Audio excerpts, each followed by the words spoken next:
Hey, happy Saturday. Welcome to the stream. How's everyone doing? Hopefully that's not too loud. Oh, peaking a little bit. I'll turn it down a little bit. Hey, how's it going? Happy Saturday. Welcome to the stream. How's everyone doing? I haven't seen you, I feel like, in a while. Well, I haven't seen any of you pretty much ever, except for on Discord voice. Hey, thank you. Dude, Xavier's D. All right, I'll call him out now. Xavier's D, resub, tier 1, 9 months. Thank you so much. If you visit the airport, hop in Discord. Wait, whoa, thank you. Wait. If you want to visit the airport, hop in Discord. My new R7 2016 Bay is screaming at me with fans at 100%, aka 12,000 plus RPM video, RPMs. Woohoo! Hey, thank you, dude. I heard you got your new server up and going on Xavier's D. Let's get this out of the way. Cheer 101, your classic Cheer 101. And then Mathne, resub, tier 1, 22 months. Dude, thank you so much. 22 months, almost 2 years, man. How's it going?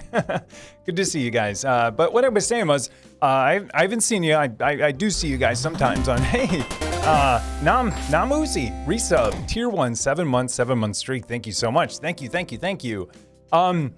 But yeah, I was out last week. I felt like a little weird. I still don't feel normal. Don't worry, I'm not sick. I just don't feel normal. Hey, Ubi say. I'm going with Ubi say. Cheered 100 bits. Thank you so much. Let's see. Xavier's D 101 bits. Scam training. Yeah. I think it's called live train, but scam train. I like it. But yeah, so I didn't feel well last week, so I apologize for not being here, but I'm here now. So yeah, I've been pretty busy. I released something this morning I've been working on for, it feels like a while. I actually worked on it for a couple weeks. Wheezy PL, thanks for the sub, Prime sub. Thank you so much, appreciate it. Thank you. But yeah, I've been working on this video, I feel like for a couple weeks. It shouldn't have taken that long, but mainly because my camera back there overheated while I was going to look for something and I didn't realize it, and I lost I'd say 20% of the footage. So I had to make a game time decision last week and think hey, do I re-record the whole thing or just splice it in? And I probably should have re-recorded the whole thing because it took a long time. Anyways, I got that out today.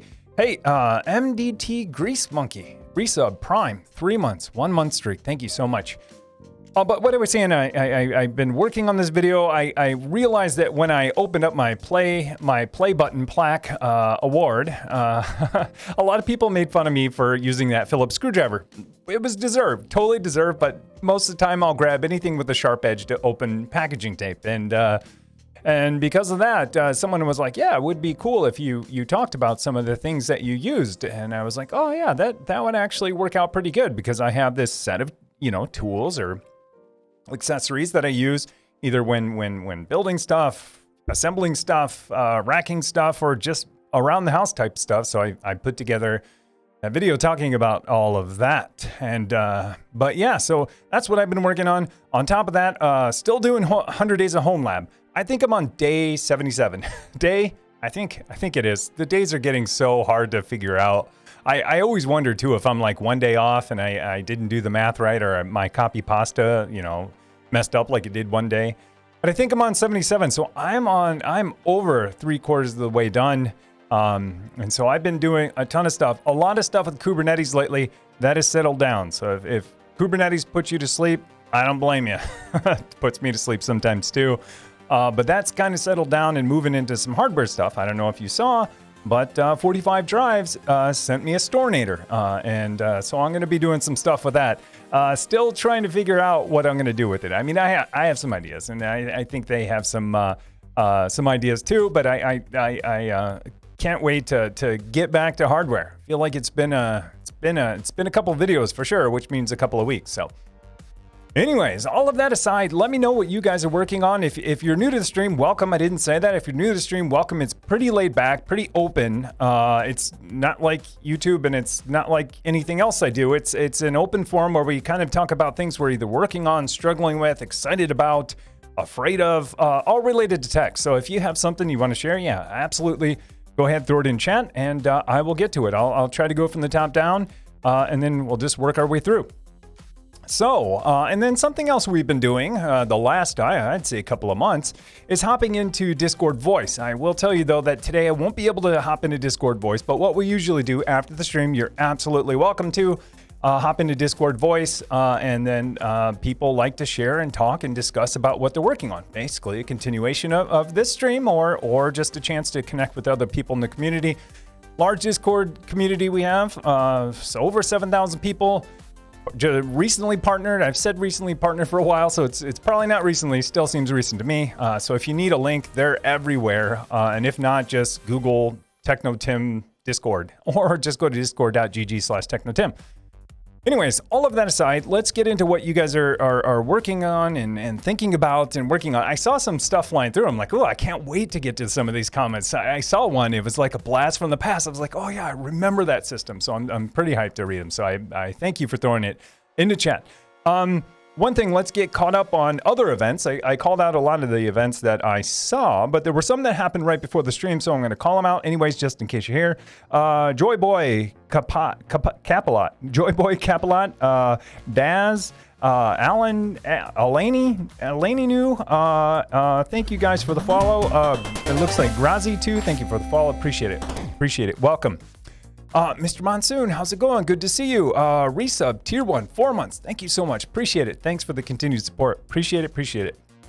So, let's see who's here first. I think I know who was here first because I was testing some out, so I won't highlight my message, but hey, Yakto is here first. How's it going, man? Good to see you. Woo, showtime. I feel like I've been away for a while, so I apologize, but I'm here today, and that's all that matters. So, how's it going? Good to see you. Next up, PC Geek. Oh yeah, Fed Up Tyrone. I got to figure out a way to get these Twitch emojis on here. I feel like one day I'm going to open a pull request on this open source thing I use to fix all the things that I kind of complain about. I don't complain about them that much, but I'm just like, oh, that should work, or profile images should work, but maybe one day I'll open a pull request. I think most of it's in JavaScript too, so I think I might be able to do it. Valenzwe. Hello, how's it going? Good to see you. Deef Dragon, good afternoon, Tim. How's it go? How goes it? It's going good. A lot going on for me lately, between work and content and trying to line everything up. It's a lot of work. I've been feeling it like these last couple weeks for sure. Mafni, coming up on that 2-year mark. Absolutely. Yes, you are. Introverted Mouse. Hi, how's it going? Introverted Mouse, how's it going? I was like, intro. Ubi say, good evening, how's it going? A lot of hellos there. Mongstad, Sharkonet, hello there, how's it going? Hi all. I'm gonna find one in here. Here we go. Ubi say. I'm going with Ubi say. I'll go with Ubi say. Thinking of setting up TrueNAS. Hey, great little project to do, especially if you don't have an NAS or if you have an existing NAS. Pretty awesome. It's a nice all-in-one system. It's a nice all-in-one NAS. It can do lots of stuff, more than just being NAS, which is pretty awesome. You have to let me know. Are you going scale or are you going core? Let me know. Yakto was out sick most of the week, feeling better and ready to rack tons of equipment up in the new racks today and tomorrow. Yeah, man. Well, I hope you feel better. I hear you. Something's been weird with me the last, I'd say, week and a half where I can't figure it out, but I don't know. We'll figure it out. But I hope you feel better. I've seen your racks. You keep adding more and more stuff, and I'm like, man, are you building like the data center for the West Coast right now? Or the PNW? Pacific Northwest? Yeah, PNW. I think you're building the PNW data center for either Amazon or Google or someone. It looks awesome. For sure. Kaglar, Moin. Hi, Moin. I got Moin now. I know that one. Moin to you too. How's it going, Kaglar? I'm going with Calgar. Yeah. That's right. Trevor, sup, Tim? I'm wondering on getting Cacti. This is the one I saw installed and graph interfaces on my network. Then getting Grafana up so I can graph calls going across the CUCM network. Interesting. Yeah. So it's funny you mentioned Cacti. I did some stuff on Cacti way back in the day for fun. And for work too. We needed graphing and charting, and there was Cacti was a huge one. This was a while ago. I haven't looked at Cacti in a long time. I should look at it again because it was pretty awesome. To be able to graph things, especially network devices. That's where I think it excelled, was network devices for sure. But yeah, pretty awesome. I would say, like, if you're gonna do Grafana, you're probably gonna do Prometheus, and why not grab the metrics from those devices or push into Grafana rather than having two graphing libraries and data stores for all that stuff. It sounds awesome, and I'm sure you have a pretty advanced use case, and you've thought about all that because both of those are pretty capable products. But why use both? I'm sure you have a use case. But awesome, sounds fun. I remember getting that configured was kind of tricky. It was back in the day when I used Nagios and Cacti. Nagios was for monitoring and alerting, and Cacti was for my graphing and charting, and it was pretty fun back in the day. It was my first foray into open source stuff. I was like, this is great. Let's see, nice. Ubi say, tired of Nextcloud messing with me. Yeah, it can for sure. I've been there for sure. Sharkonet doing a bit of Kubernetes. Awesome. I don't know if there's a way to do a little bit of Kubernetes, but I hear you. Yeah, that's awesome. I feel like I've been eating and drinking and sleeping and breathing Kubernetes for a while now in my HomeLab. As I mentioned earlier, I'm ready for some hardware and some lighter stuff. Not that it'll be any less interesting or complicated, just something different than YAML all the time and forcing things to try to get them to work.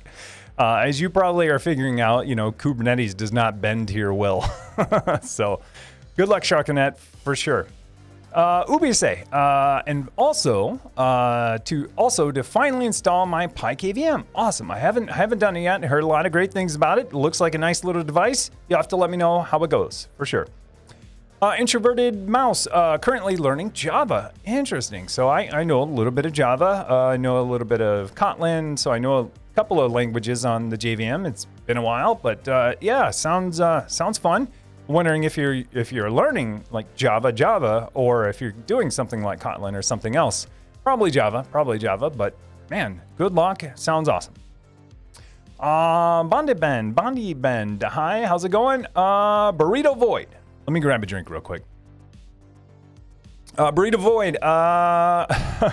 Hey, I'm Frankensteining together a new gaming rig. Been there so many times with hey, what parts do I have? Let's put something together and see what we can do. I could probably build at least 3 PCs out of parts I have right now, which is not a lot if you consider how much stuff I do. But I think I have enough spare parts for at least 3 PCs, and it all boils down to having the motherboard and CPU, because everything else I have way more than 3 of. If you think of either sticks of RAM or hard drives or video cards, I could easily, if I had enough CPUs and motherboards, I could probably put together 5 PCs because of all the video cards I have. So sounds awesome. You'll have to let me know how it goes. I miss those days. My brother and I did that quite a bit. For a long time, his PC was always a Frankenstein PC because it was a leftover of my stuff along with some of his stuff. So always a Frankenstein. And one time we built it on top of a clothes basket. We didn't even have a case for it. We sat on top of a clothing basket, like a hamper. I put the motherboard there and put all the pieces all around. We got it going because we didn't have a case. Or new to me. Yeah, I hear. I get what you mean. Exactly what I was talking about with my little brother. Truth for Life. Hey, everybody. How's it going? Horribly Fat Kid. Trying to update my pinhole servers. I think you mean Pi-hole, maybe. With Ansible. Not much luck finding anything online. Hey, Horribly Fat Kid. I have an Ansible playbook in my Launchpad repo that does exactly that. So just copy and paste my playbook. It's very simple. It's just run a command that's like Pi-hole up. Pi-hole dash up. And it will update them. So yeah, check out my playbook and my Launchpad repo. It's there. I have it. It should be okay, I think. Deep Dragon, let's see. I'm writing a distributed consistent hashing work division algorithm. Interesting. That sounds interesting. I know nothing about it. I kind of understand what you mean. You have some work and you want to be able to hash or have some kind of algorithm to hash maybe the job and divide stuff up between some workers. Sounds cool. It might be kind of over my head though, for sure. Sounds interesting though to figure out on Saturday, and a rainy Saturday here, by the way, too. It's it's trying to rain. It's trying to rain here. I didn't talk about weather, but it's been trying to rain. It's been much cooler. It's fantastic. Great weather over the last, I'd say a couple of weeks here in Minnesota, a lot for the Midwest. It's cooled off. It's been rainy, and we're finally getting some rain. I feel like it's finally spring, but it's almost the end of summer. No, I shouldn't say that, but it is.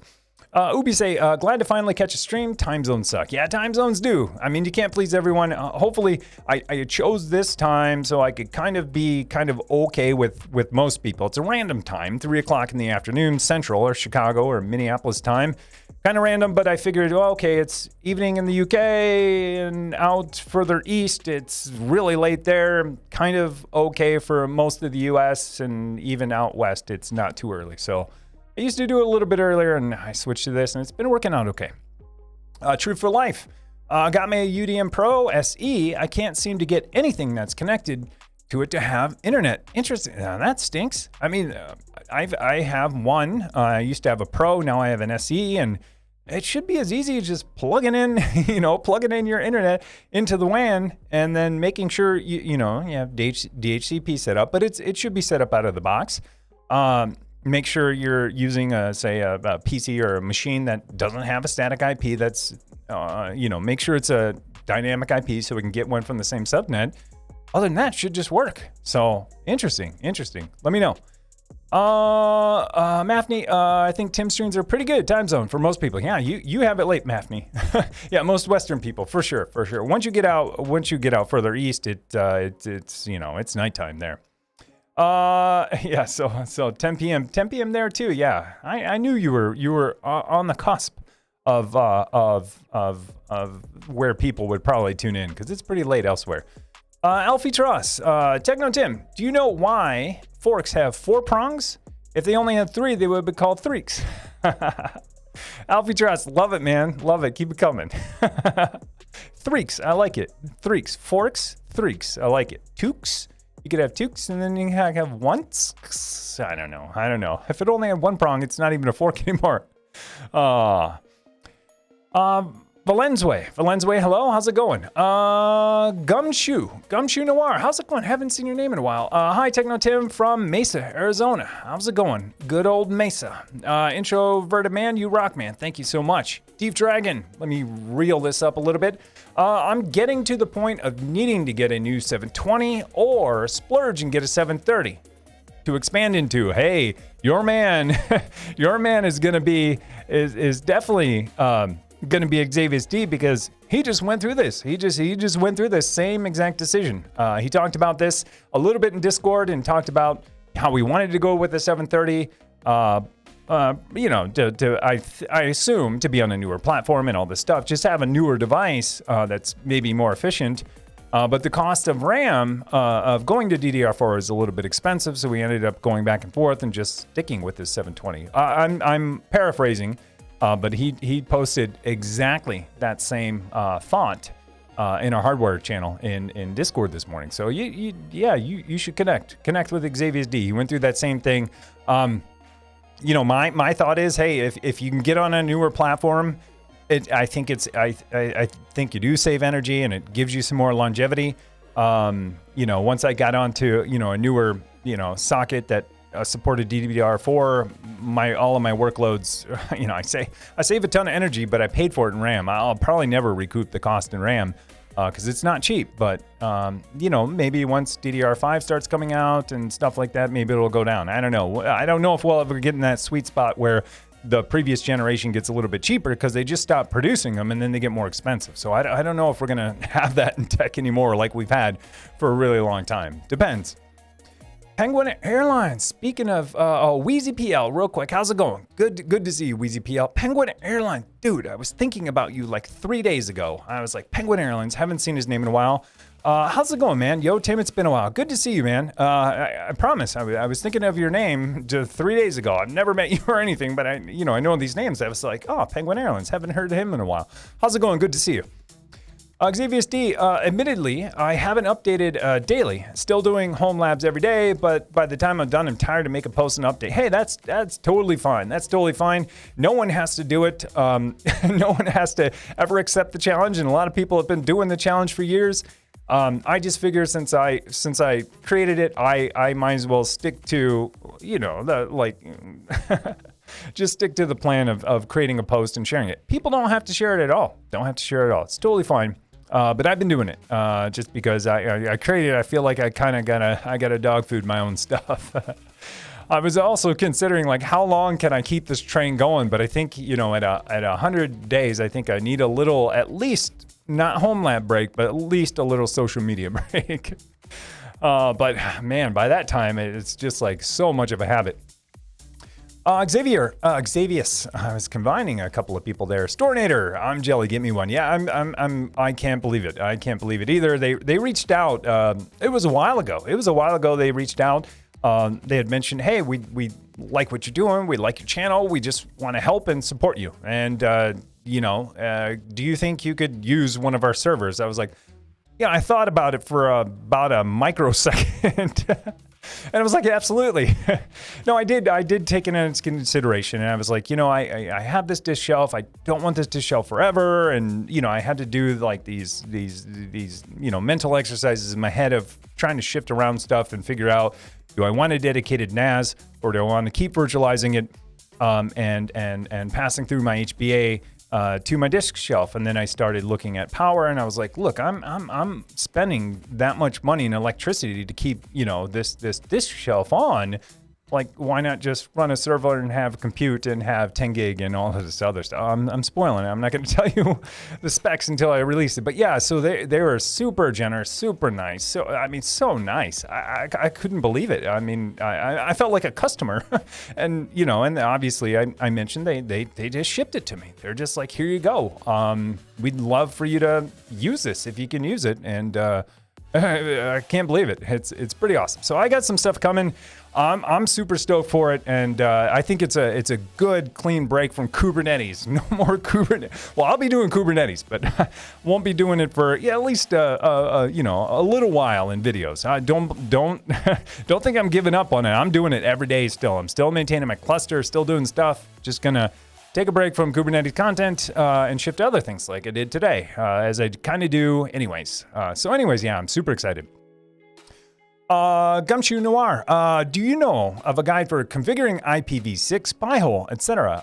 For Windows clients? Although I have disabled IPv6 in Ethernet card config, I still seem to have IPv6 name servers above my Pi-hole v4. I read on Stack Overflow about default IPv6 site local anycast, which these might be. I don't even have IPv6 enabled on my ASUS router either. I don't. So I don't know. I'm not gonna lie. I don't know a ton about IPv6. I know, I understand what it is, how it works, but I've never had to configure it. I've never had to use it. But if you're using Windows machines, they communicate with each other over IPv6. They have for a long time, is what I heard. And so, yeah, I don't know. That's unfortunate. If I started seeing IPv6 IP addresses in my Pi-hole and in DNS, I would be like, what is going on? Because I assume at least mine is only doing 4. There might be configuration in there to disable it. I remember seeing something in the options, but seems like you've been digging pretty deep if you're on Stack Overflow, so you've probably seen those inside of Pi-hole. I'm not sure. I wish I knew and had time to Google, but I don't right now. I'm sure somebody else in our Discord community could absolutely probably answer that question. There are people who actually use IPv6 in a Discord community. Me, I don't knowingly use it yet. So yeah, and it seems like you don't want to either. I'm going to just say HFK. HFK, trying to manage Windows Server on an Active Directory with Ansible. It's hard. Trying to manage Windows Server on Active Directory with Ansible. It's hard. I think they have something called PowerShell that does exactly that.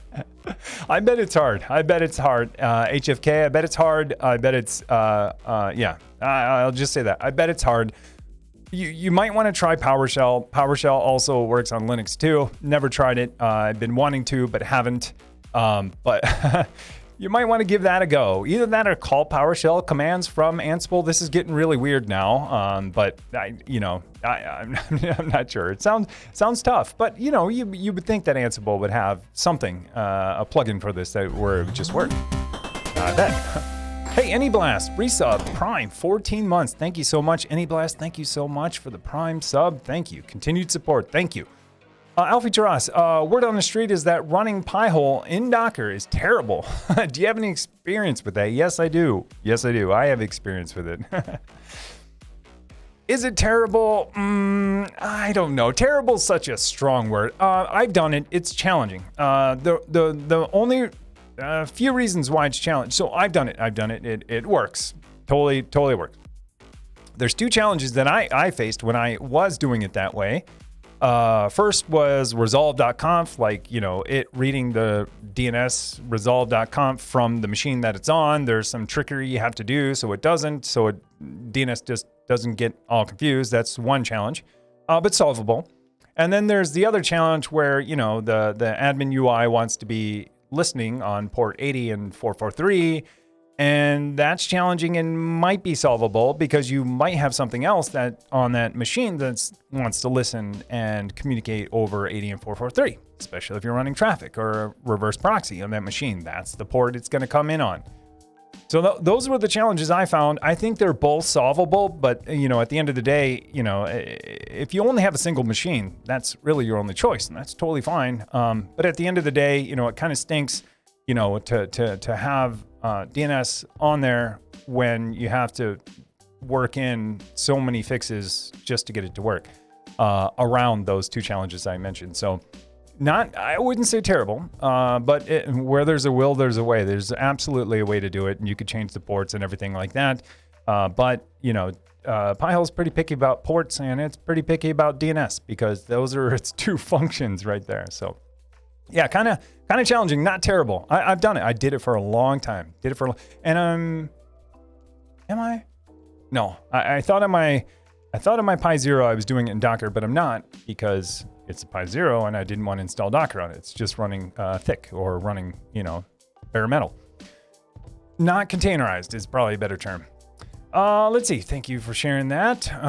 Let's see. Franchise, how's it going? Procured a Dell R210-2, planning to use it for pfSense. Nice, yeah. I think that's what a lot of people use. A lot of people go for that 1U form factor and for that size because, yeah, I mean, for this use case specifically, for their network router. And it's pretty awesome. Doesn't use a lot of power and not too loud. So it's a good fit. Valens Way. Let me grab a drink. Ow. I don't know if you heard that, but ow. It's like my mustache got stuck on the can and it like ripped it out. Hold on, let me grab a drink again. Guess it's time to shave. Ow, that hurt. I don't know if you heard that, but man, that was like not expected. Anyways, Valens Way, I'm a software developer and I have a question. Do you think that most websites should use real-time sockets? Ooh. Should? I don't know. It really depends on how you're architecting everything. So should they use sockets and use like an event model, or should they use just REST requests and go the REST client model with pushes and or not pushes, gets all your CRUD stuff with your gets, your puts, your posts, your deletes, all that fun stuff. So I don't know. It really depends on your architecture. It really depends on if you want to design it that way. I loved event-based architecture. It's super fun because then you don't have to do REST. You don't have to do REST. You don't have to pull things. You don't have to long pull things. Because in event-based architecture, when something happens, the event happens, it triggers, and everyone listening to that event gets the event and can do whatever they want with it. Pretty awesome. But you have to architect all your services and everything that way. And in the other model, in like the client server, REST type client model, if an event happens, for the client to know about it, it has to communicate with the server. So it has to pull, or long pull for a long time, and then reset its pull for a long time, and then know about it, get it, and do it. And so. Should all of them be using it? I think it's cool. I think it's cool getting real-time updates to a website as things change are awesome.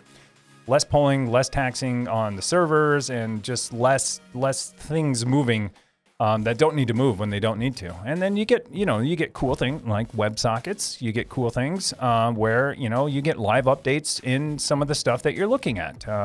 Can be done with REST, but I don't know. It just depends. It depends. I mean, I do a ton of REST and I do some event-based stuff. And there's a good use case for each. If you don't have to take on, if you're doing simple CRUD apps, probably not a good fit because CRUD apps, generally speaking, especially internal stuff, just, REST is good enough. But if you're doing some really cool, interactive, dashboard type stuff where you want real-time updates, then yeah, it's a good fit.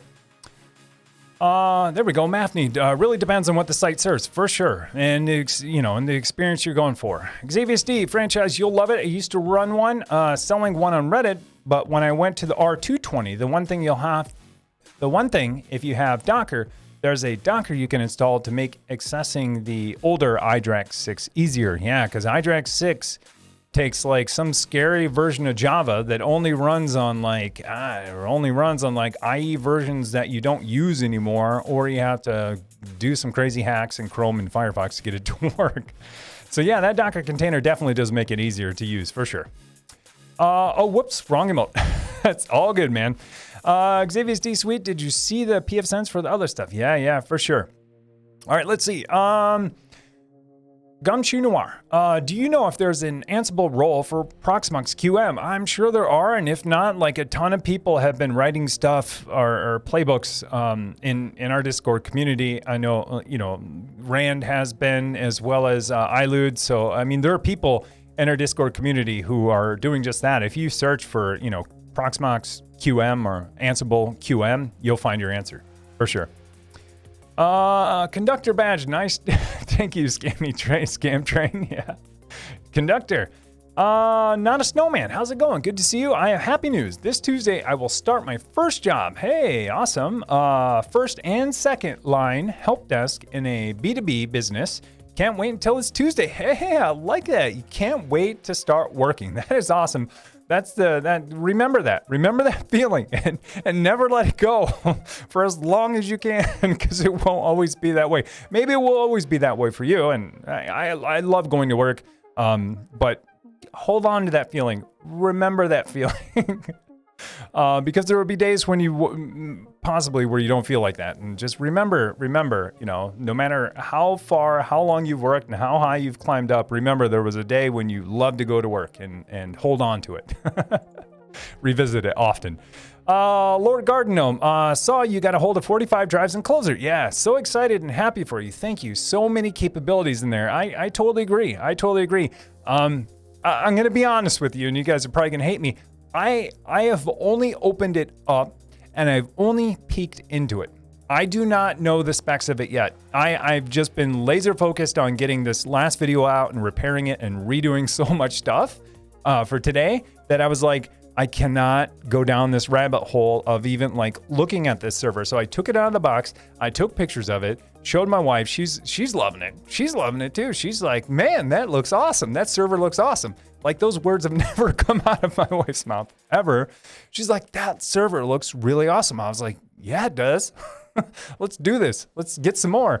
So then I peeked into it. I saw where the drives go. I kind of looked in and I saw the RAM DIMMs were in, and I put it back because I was like, I can't go down this path right now. I'll be so sidetracked. Video won't go out. I need to finish up what I'm working on. So now, today, outside of one bug I need to fix and some stuff I'm doing with my wife tonight, shortly after the stream, it's gonna be all that. So I'm super excited too. Sharkonet, it's going well, Tim. Good for you. I just realized our first Twitch baby, 9 months. 9 months. Mathne, you forgot weather. I did. And that's what happens when I take a week off. I forget weather. I filled in. I patched weather in. Xavius, building his co-location for all the HomeLabbers, right? Oh yeah. So we talked about that. You've talked about that many times. You want like this community co-location for people to store their data. And in practice, it sounds great. In theory, it sounds great. In practice, I don't know if I want to join that club. Not that I don't want to help people out. It just scares me what people might put on there. So, but I love the idea. I've talked about this for a long time, that Crash Plane had this thing called a buddy backup, and it was fantastic. You could trade hard drive space with your friends, and it was great. It was trade hard drive space with your friends. Hey, I have an extra terabyte. Hey, I got an extra terabyte. Let's just back up to each other, totally encrypted. Totally encrypted, and you have the encryption key, and it was great. It was great. I did it with some friends, and I even did that for all of my family. I was like, you guys don't need to worry about backups. We'll do buddy backup. And they're like, what the heck are you talking about? I was like, just don't worry about it. I'll install this thing on your machine. It'll back up your whole machine to my servers over the internet securely, and it's safe, and it's zero trust, and you have the key. But for my family, I manage the key because, it's my family, and I probably store those passwords a little more secure. So anyways, long story short, I love the idea. I just wish in practice there weren't people who might abuse it. But anyways, I wish. But Yocto, maybe he's into this. LOL, when I worked at AWS, my team was used to joke my garage was the secret AZ in the US West too, called ZWS. I like it. ZWS, probably for your first initial. We'll call it YWS for Yocto. Yeah, totally. You're building ZWS or YWS. Dr. Cuddle, I haven't seen this name in a while. Moving my home assistant automations to standoff Python apps. Oh, I like it. Forcing me to learn Python in a fun, non-work way. All right, moving my home assistant automations to standalone Python apps. Awesome. That sounds awesome for sure. Valenzway, I cannot wait to move to my own property so I can add my own server there. Yeah, I hear you. I hear you. It's pretty awesome. But you can go small. You can go small in the beginning. I mean, I've had like a home lab like almost my entire life outside of college.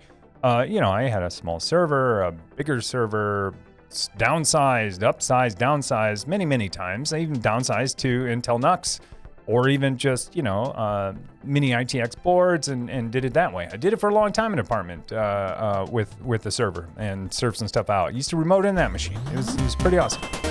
18-wheeled Ray, how's it going, Ray? Resub, tier 3, 5 months, 3-month streak. Thank you so much. Dude, tier 3, 5 months, 3-month streak. Thank you so much. Excuse me. Squids TV, hey man, finally got around to catch your stream for a few. Hope all is well. Yeah, all is well. All is great, for sure. Voronsky, any mobile wheel enclosures you would recommend for a 6U rack? I would like to enclose some PowerEdge servers, but be able to wheel them around the house. There are a couple out there. There are a couple, even Unify has one. I don't know how you feel about Unify, but Unify has one that looks pretty nice. It's obviously going to be silver like most of their gear. But 6U is I think it's pretty common. More common than you think. I mean, honestly, the only one I can think of at the top of my head is the Unify one, only because I haven't had a use case for one. I'm actually thinking about racking my next PC and my server room, so I'll be in the market too for something around 6U. Not in my server room here, actually in my office. I think I'm gonna do that too. I'm gonna dog food it myself and actually rack my next PC. I'm trying to figure out how I can do water cooling or an AIO laying flat. I don't think that works out, but we'll see. But I'll be in the market here soon, but I don't know off the top of my head. But, I maybe SysRacks, SysRacks has quite a few things. I don't know if you're looking for OpenPost, but you probably are if you want wheels on it. So, but then there are cabinet style too. They might be a little bit bigger than 6, but yeah, sounds fun to look into that stuff.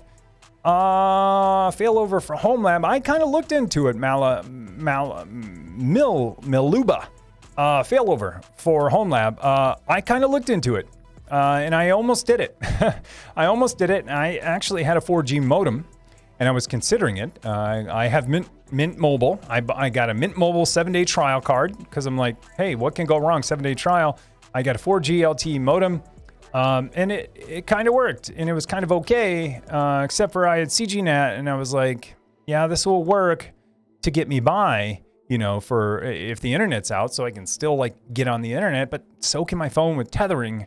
I didn't want to go through this exercise of trying to, you know, get around CGNet. I know there are plenty of ways to do it. Absolutely, there are with Cloudflare or many other tools that are out there and services. But I was like, okay, this doesn't feel great for like a failover for hosting services. For failover internet, yeah, I mean it's failover, right? You know, I mean it doesn't have to be the greatest; it just has to work. You know, especially for failover, like you say, and you're probably not gonna load balance them because you'd want your fastest internet to always work, and you know LTE or 5G to be your failover. So it should work. I mean, it should work as long as you have a router that can do it. Trevor, I wonder if I should have a third application that takes in the call details records from CUCM and exports them into a PDF file that I can email users monthly. Yeah, if you want to give them a report. Yeah, I mean, yeah, for sure. Penguin. Penguin. I like it. Penguin. Pengu. Sorry, it's like the Japanese way of saying it. Pengu. Thanks for your nut UPS tutorial on YouTube. Got it set up for myself. Thanks to it. Awesome. Yeah, I'm glad you like it. that is the record on my longest YouTube video. It's almost an hour long, but I was like, it's as long as it needs to be. Like, and nothing else like exists that covers it in detail. And I was like, I'm not going to make this 3 videos. I'm doing it all in one. But congratulations. Yeah, it's super fun when you get it set up and you get it working. It's fantastic. Squid, pinhole, piehole, autocorrect L. I figured, I'm like, is he doing a pinhole camera or is he talking about pinhole networking, firewall, poking pinholes? But I got it. I got the context right away. Dr. Cuddle, that name though. Yeah, I'm saying Dr. Cuddle because it's fun and why not? Been there? Yeah, for sure. Sharkonet. Yeah, I'm currently trying to find a way to manage my Kubernetes the GitOps way. I recently discovered FluxCD at my job, so I'm busy migrating my application manifest to FluxCD. Lots of fun, lol. I hear you, Sharkonet. That's exactly what I've been doing. Wait a second. That's exactly what I've done. I'm actually done migrating. Yeah. Wait, am I? I think so.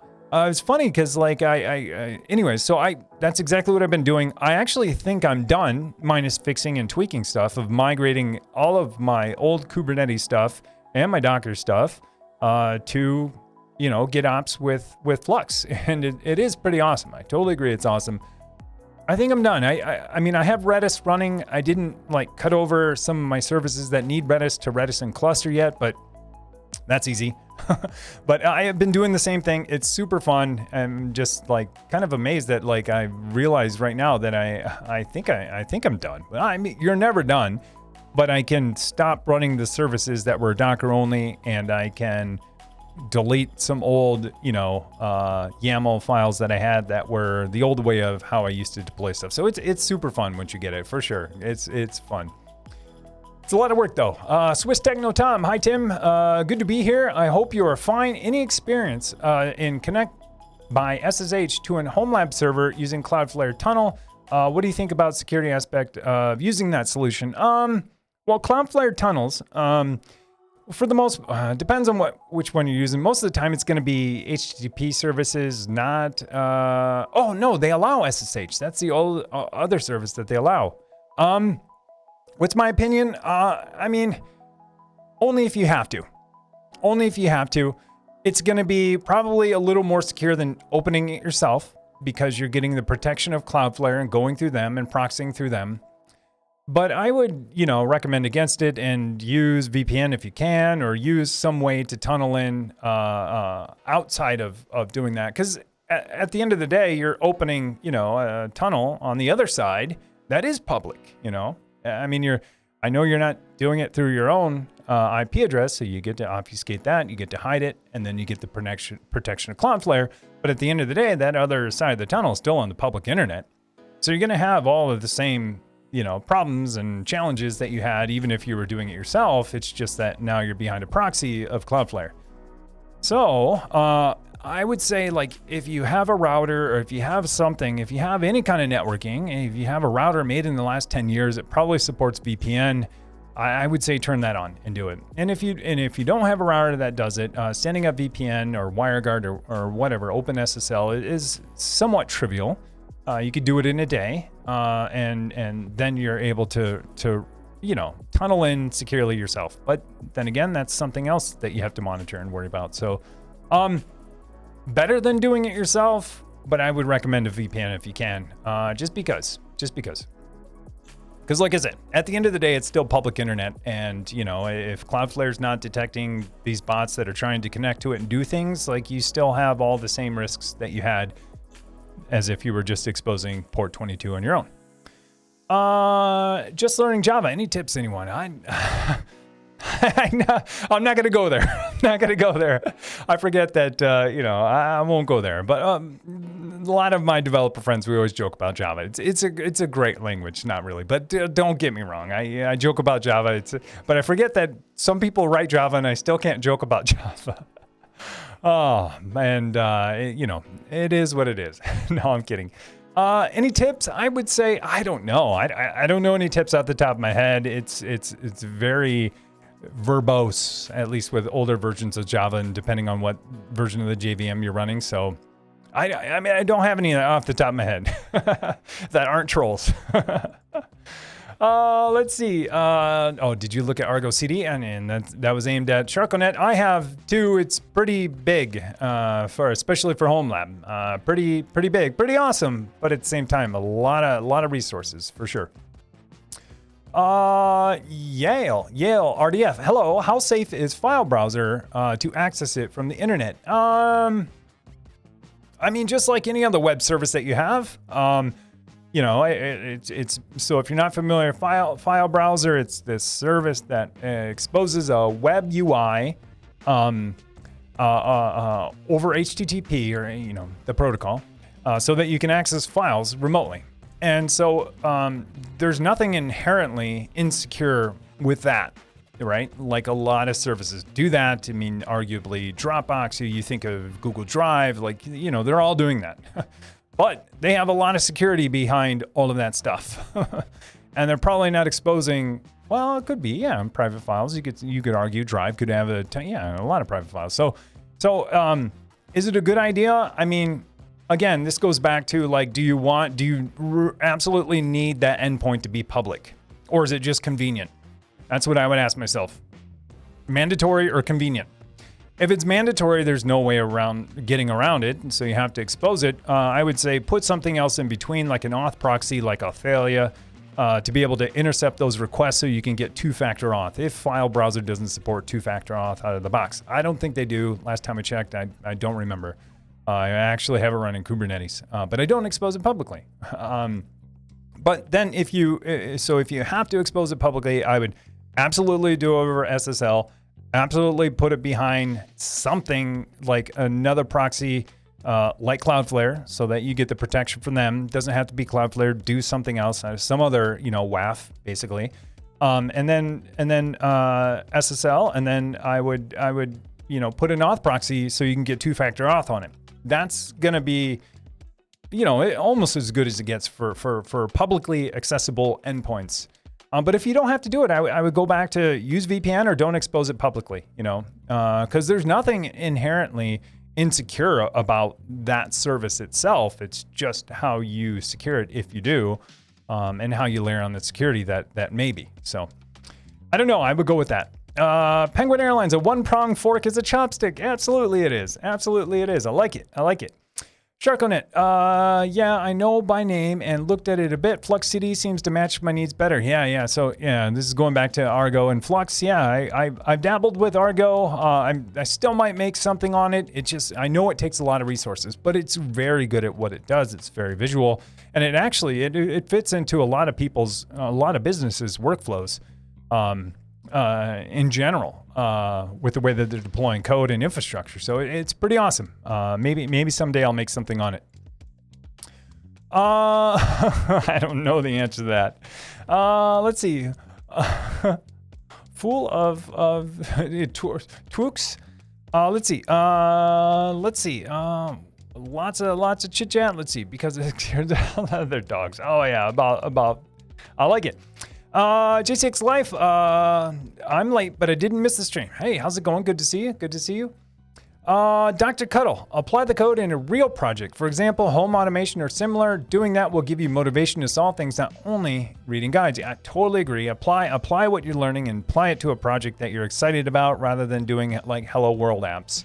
And I would say like start doing sooner than later rather than reading. Because I went through that when I wanted to be a developer, at least a professional one. I went through this long phase of where I thought, like, I'm not going to write code. I'm just going to read. I'm going to read a lot about it, and I'm going to know. And then, everything I learned will just come to me as I'm typing. And, that's how I thought people learned to write, software. And at least for me, it's not. So once obviously you still have to understand some concepts. But once I started writing code and putting breakpoints in code, that's when I really started learning. I was like, okay. And it was that's when things really took off, and where the rubber meets the road. I think that's the quote, but yeah, for sure. Let's see. What do you think of Turing Pi RK1?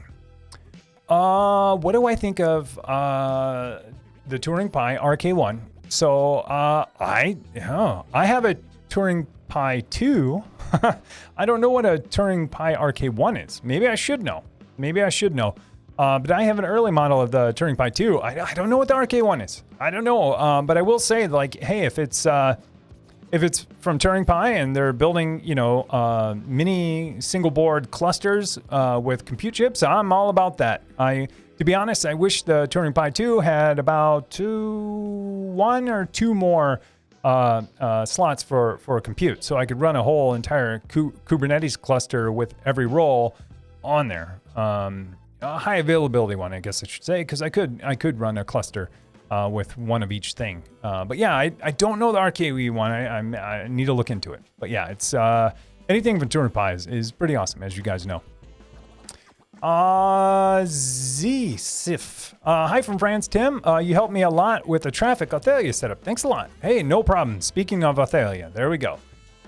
JCX, I do the same with HomeLab Challenge. I got to day 60, still doing stuff, and now I'm glad I did it. I just haven't been writing stuff, so I've been tired the past couple of weeks. Missed the stream so much. Hey, yeah, good. I'm glad you're here. Thanks for being here. Yeah, I totally agree. I know that people forget to write it down. That's totally fine, and I trust. If you say, like, hey, I forgot to write it for the last 3 days, and now you write it, and I'm like, hey, you're 3 days behind. No, I'm not going to do any of that. Not going to do that. I'm just glad you're here. Penguin Airlines. All right. Yeah, I've been super busy. Lots of personal stuff. Busy at work. I have my first employee working under me. Ooh, congratulations. Big compliance initiative, and the product I architected for my company is starting to make more money than I do. Hey now.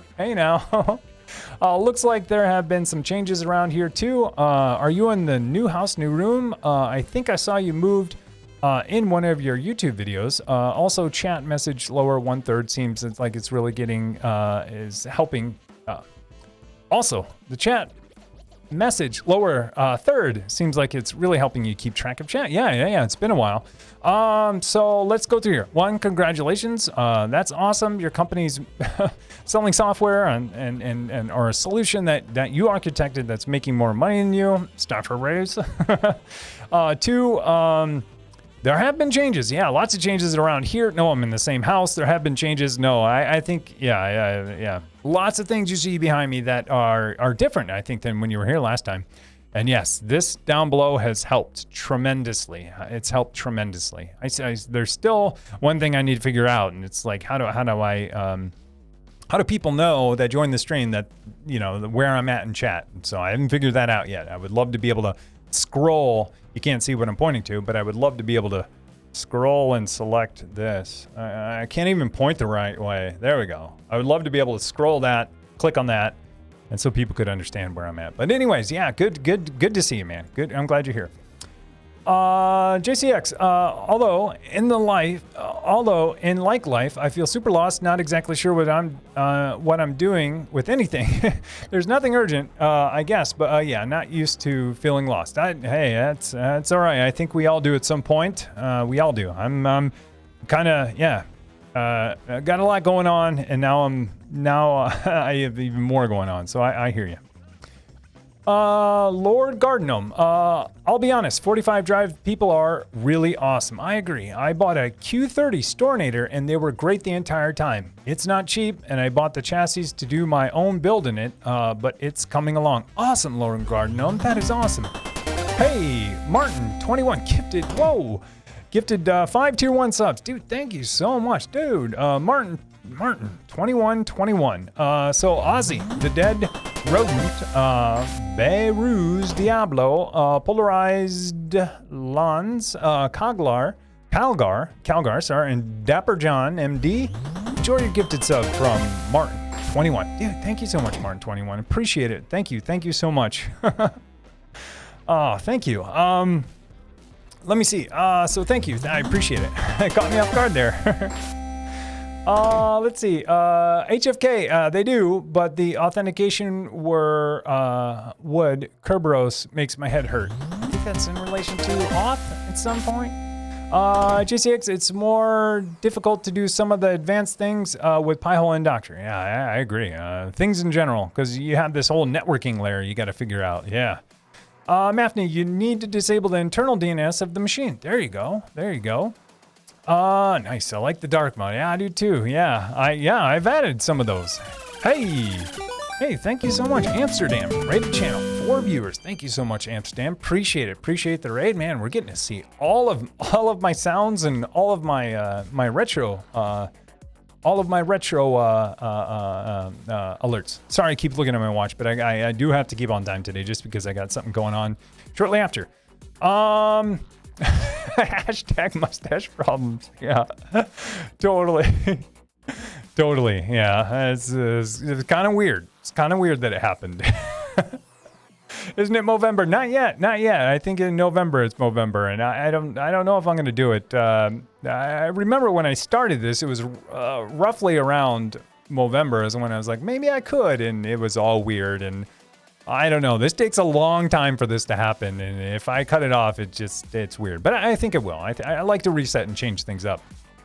JCX Life, my speech-to-text thing that uses Socket.io, which I think is WebSocket, sounds like it, doesn't really have a clue. Just downloaded the demo and the art of the bodge? The art of the bodge. Yeah, Socket.io is another form of WebSockets. Yeah, absolutely. I use Socket.io on my server. Huh, is that? 1 second. I'm trying to figure out, is that noise thunder or like someone crashing into my house? That was loud. But yeah, so I use Socket.io. That's exactly the library that I use on some of my servers to open up WebSockets, and then some of my clients then connect to them. And it's super nice. Event-based architecture is awesome. It's awesome, but it is just that. It's architecture, and so you can't just, shoehorn it in and like, hey, WebSockets now. Well, now everything else needs to be able to communicate over sockets too, and you probably want to build up, your architecture to support that. As new events happen, they publish it to this, this socket, and then all subscribers on the socket listen for it, and then they listen and then filter or listen to the event and see if it's for them and react if they need to. It's super fun stuff, but definitely a different way of thinking for sure. Twisted Grim, I've been having fun setting new boxes and switching my HomeLab stuff around. 1x TrueNAS, 1x Unraid. To TrueNAS, 2 Proxmox boxes. I've been enjoying it. Awesome. Yeah, it sounds like a fun time for sure. Let's see. Penguin Airlines, good on you for staying focused. Most of us would be super stoked about the new hardware and lose track of our current project, LOL. Yeah, I honestly, it was a very conscious decision. And I feel bad because I'm like, man, they just gifted me this very nice thing. And obviously I need time to be able to create content on it. But at the same time, I was just like, I felt bad. I felt guilty. It's like, I got this present and I didn't play with it. You know what I mean? That's how I felt. But I honestly, I've gotten better at getting less sidetracked. Although I do very well under pressure, and I artificially put a lot of pressure on me because I procrastinate a lot of stuff, but then I do well under pressure, so I end up completing what I'm doing. Anyways, long story short, I knew that I had so much editing to do that I could not even think about it. So, and like, you know, there's this bug in the Ansible playbook. I'm like, I just need like 30 or 40 minutes to debug it, but I don't even have that. And I'm actually going to do that tonight because I've been kind of, again, putting on my blinders and just staying focused. So it's tough. It's tough. You have to consciously do it. I mean, for a while I had to even turn off music because I'm like getting distracted on the song. I'm like, I don't like this song. And then I'm like, ooh, I kind of like this one. And you know how that goes. Let's see. Xavier. Oh, skip one. Xavier's D. Oh no, I was talking about Yocto Garage Data Center. LOL. Oh yeah. No, I am too. I just meant in general. Like I would love to be able to do something like that. But yeah. Convince Yocto to do some buddy backup and some hosting and. JCX theories and treacherous. Much as I like the folks in Discords like you, would you trust me? Because I wouldn't. Yeah, I know. I know. And not that I don't. Yeah, we'll just keep it at that. Well said. Well said, for sure. Penguin Airlines, zero trust. It was on the tip of my tongue, for sure. I did remember the term later on, but yeah, thank you for catching that. You did catch it because I said zero, and then I was like, what the frick term am I looking for? It's so hard to think on your toes sometimes, especially with so many different topics, but yeah, you're right there with me, so I appreciate it. 18 Wheel Ray, I'm late business calls. He's always into business. 18 Wheel Ray is always businessing, for sure. JCX, I used it continuously here. Automatic failover using WireGuard. Haven't had a single dropout to SSH or anything in months. Awesome. So you're talking about, I think, LTE or 5G as failover. Awesome. Yeah, awesome. Someday, if I get things a little more figured out, I'm going to. Because, like I said, I picked up a 7-day free trial of Mint Mobile, and it was like, yeah, free. Use this service for free. You had limited bandwidth, but I'm like, that's plenty enough bandwidth to test this thing.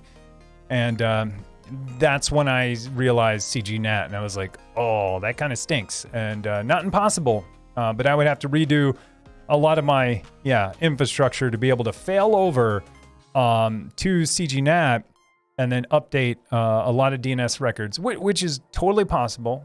DNS, that's no problem. But then I would have to use something like Cloudflare tunnels or anything else to when I failed over. And I'm like, okay, this is getting kind of wild.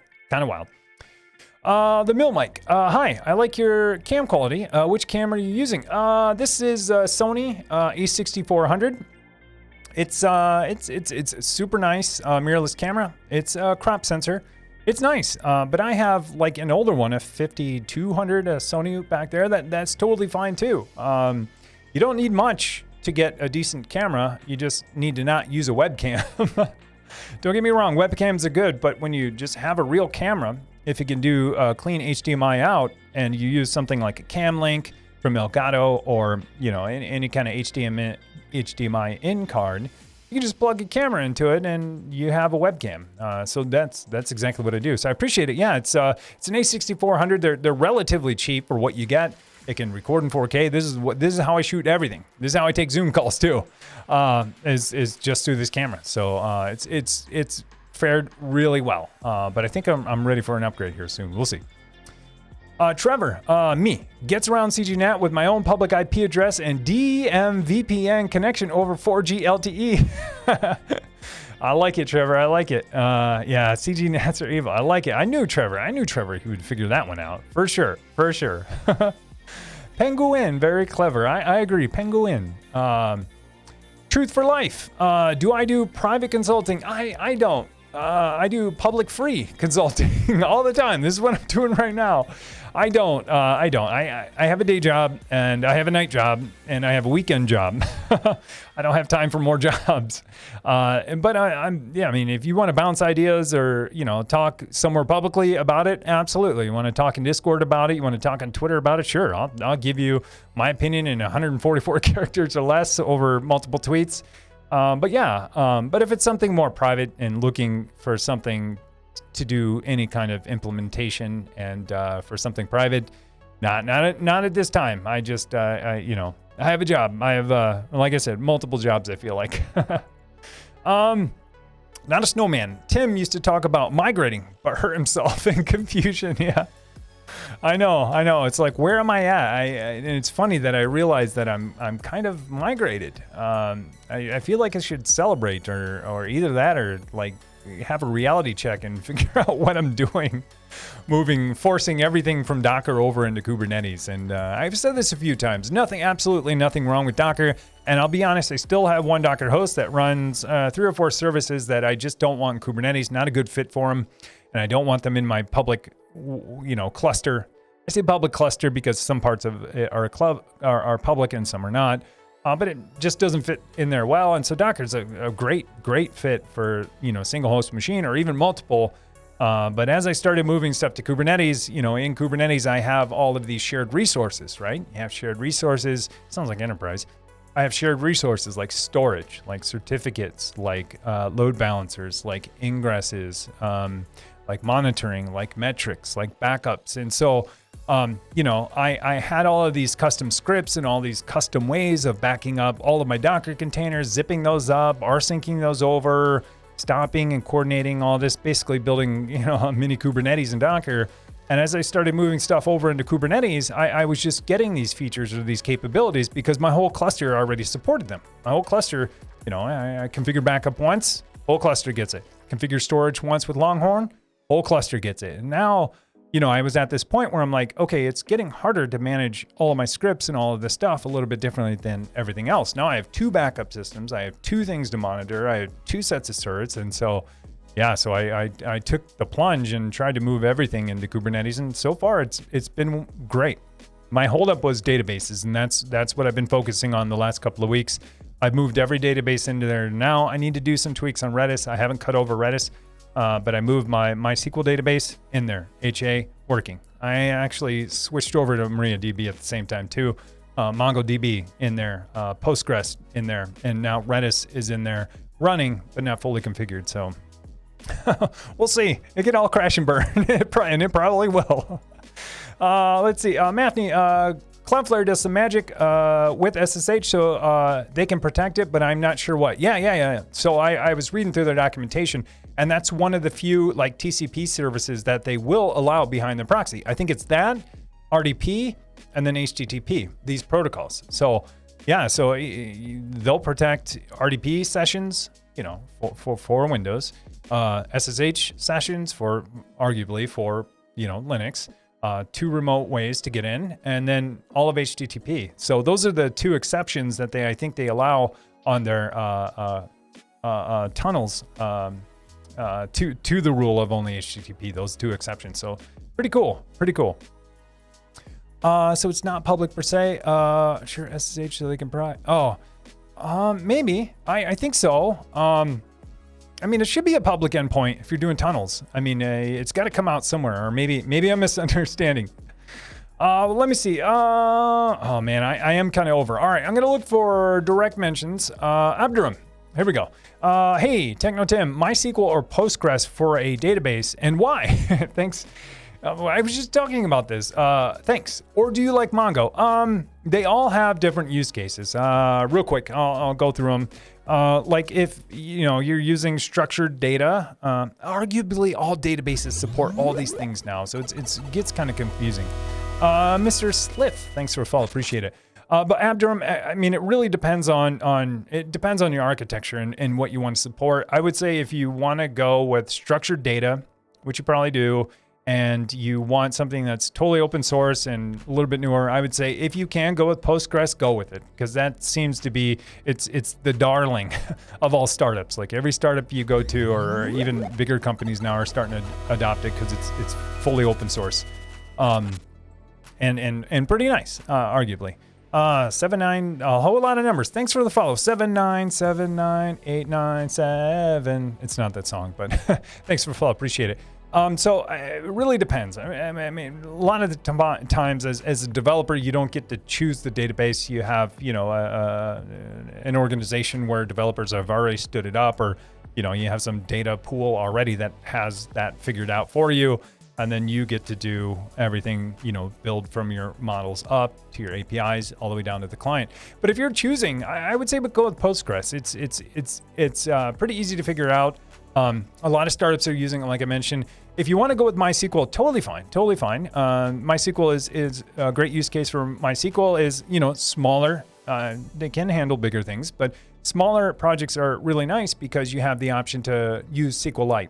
So if you use SQLite, it's a database that can run. It's really light, really small, and it can. The interface is very similar to MySQL. So and there's that. And then Mongo, a document database, so no SQL at all. I like to use it because most of the stuff I do is JSON, and JSON is, JavaScript object notation, and everything inside of Mongo, for the most part, in and out, is JSON. So why convert something from not JSON to JSON, or store JSON in a column and put a special mark on and say this is JSON, and then make it really hard to query. So I don't know. It's really up to you. But I think I think if you're thinking about doing it and you want to learn something that enterprises are using, I think Postgres is a great choice.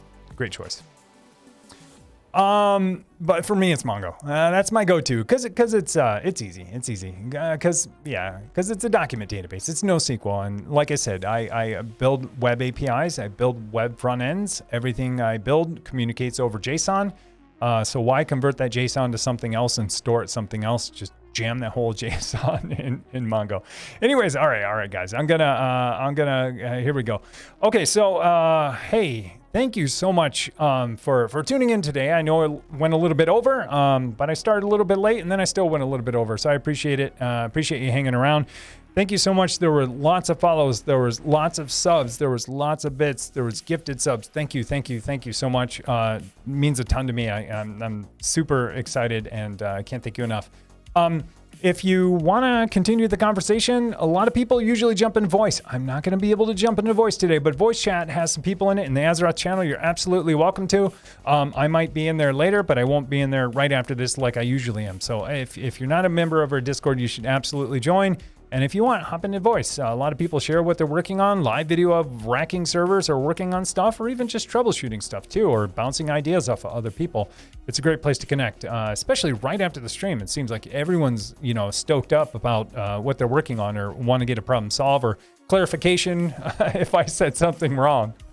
So anyways, I will be back next Saturday for sure on Twitch. And then hopefully I'll have something out for you kind of soon. As you know, I'm working on my Storinator.